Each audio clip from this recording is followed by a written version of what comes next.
हमारे दुबई में ऐसा रिक्शा नहीं होती, वहाँ एसी वाला होती, एसी वाला। लेकिन तुम अच्छा आदमी है, हम तुमको दिराम देगी, दुबई का नोट देगी, ये लो। बेवकूफ समझे हो क्या? नकली नोट दे रहे हो। तुम गरीब है और गरीब ही रहेगी। ये दुबई का 10 का नोट है, ये इंडिया का 230 रुपए होती। तुमको समझ में नहीं आती, हम तुमको चिल्लर देगी। ये पकड़ती और तुम निकलती 1 मिनट, हम अपना लगेज लेती।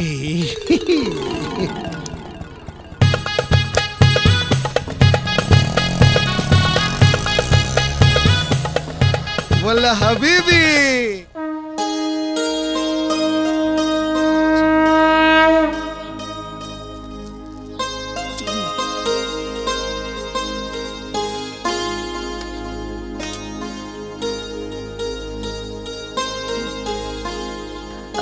ईला लड्डू गोपाल जी भोग अर्पण करिए।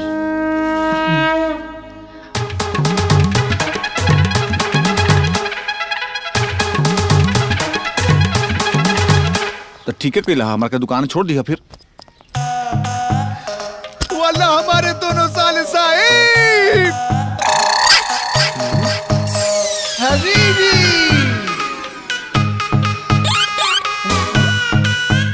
वाला बड़ा साले साहिब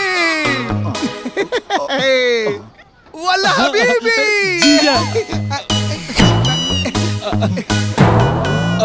जीजा अरे पाहुन फोन कर देती, लेवे चलाई थी। वाला तुम बेवकूफ होती, हमारा सिम दुबई का होती और दुबई का सिम यहाँ काम नहीं करती। और अगर हम बताती तो सरप्राइज कैसे मिलती, कैसे मिलती?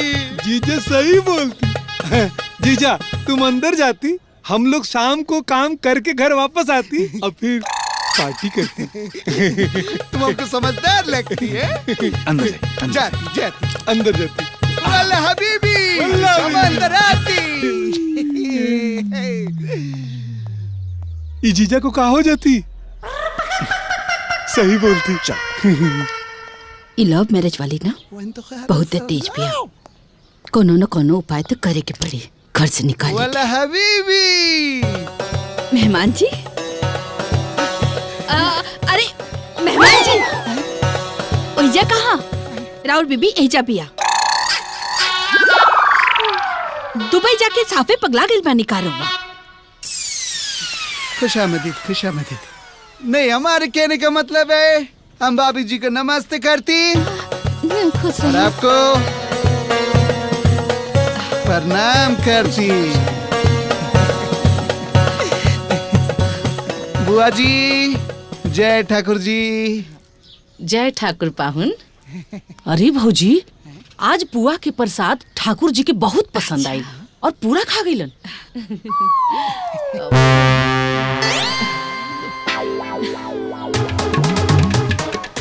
पेट में गैस हो गई बा। हाँ। दुल्हन जाके अपने बुआ खातिर और मेहमान जी खातिर चाय नाश्ता की व्यवस्था कर। जा। पाहुन जी प्रणाम, हाईली चाय। वल्ला हबीबी। ओ हाय बीबी, हाय चाय। वो बीवी लेकिन चाय तुम देती। अरे मेहमान जी, चाय बिल्कुल ना पिया।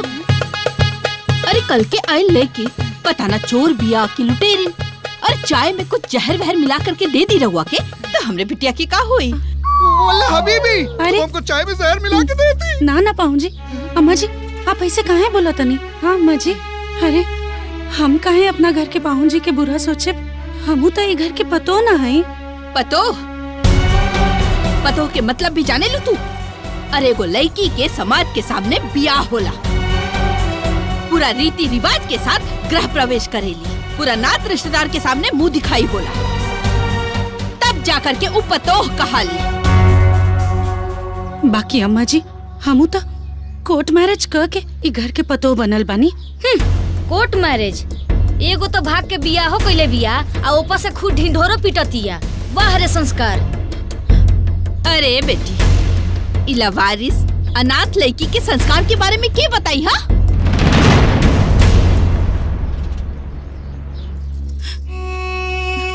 अनाथ बानी तो का भइल, हमरो पास तो दिल बा। जे रउआ लोग के बात सुन सुन के बहुत दुखी हो चुकल बा।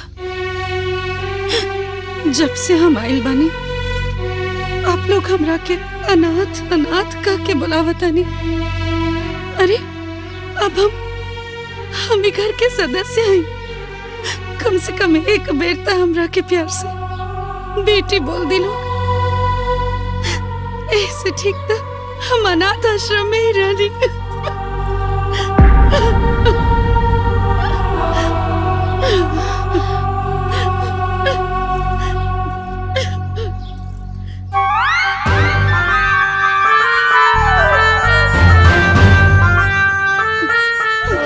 देखिए देखिए देखिए देखिए कैसे सबके मायूस हो गए। अरे हमरा के पता रहे अम्मा जी कि आप हमरा से बहुत प्यार करेनी, काहे से कि हम आपके छोट पतो हैं। यही से हम आपके कोनो भी बात के दिल से ना लगावेनी। हाईली जब पीली आई तो हट। अरे अब कितनो हटाएं, बाकी हम आपके छोड़ के जाए वाला नहीं की। हमार प्यारी सासू माँ साफे पागल पिया, नौटंकी कही के।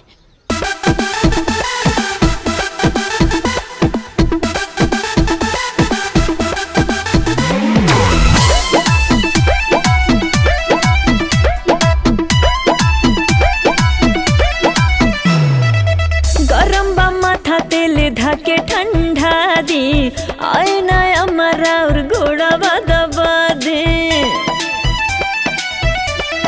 ए अम्मा जी गरम बा माथा तेल धाके ठंडा दी, आए ना अमरा और घोड़ा दबा दी। धन दौलतिया बहुत आई जाए, सेवा में कवन कमी नहीं आई।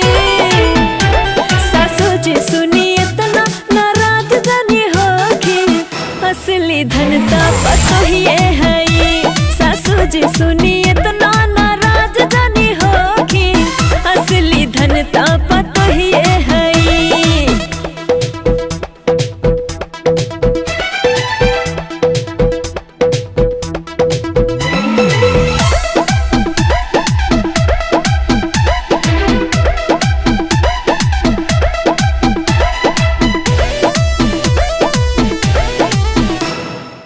कहिया हमरो बिराज आए, माथा पर सासू जी के ताज आए। ऐसन बढ़िया चलाए घरवा, सबके हु हमरे करी बड़ाई। छोड़ी ना बात पहले खाना कुछ खा ली, कही तो गरम गरम पूड़ी निकाली। सासू जी सुनी इतना नाराज जानी होगी, असली धन तो पतो ही है ये। सासू जी सुनी इतना नाराज जानी होगी, असली धन तो पतो ही है ये।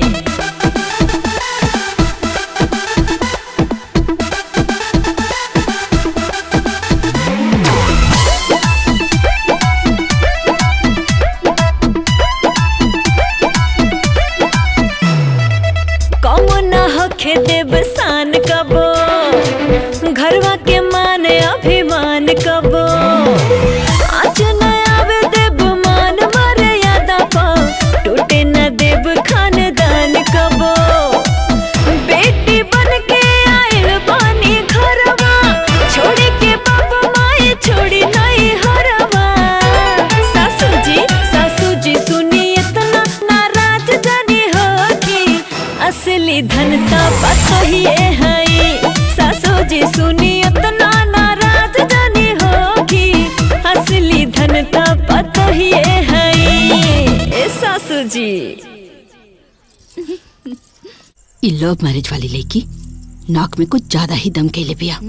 एकरा के ससुराल में रहे के तरीका सिखावे के पड़ी, सबक सिखावे के पड़ी। अरे सबक का सिखावे के बा, हम तो कहता निको को झोटा पकड़ अब बाहर घसीट के फेंक दे माई। और साथ में तहू के फेंक दी। अरे पगला गइल बड़े का, गाँव समाज हमनी पे हंसी ना। हाँ हाँ ए भौजी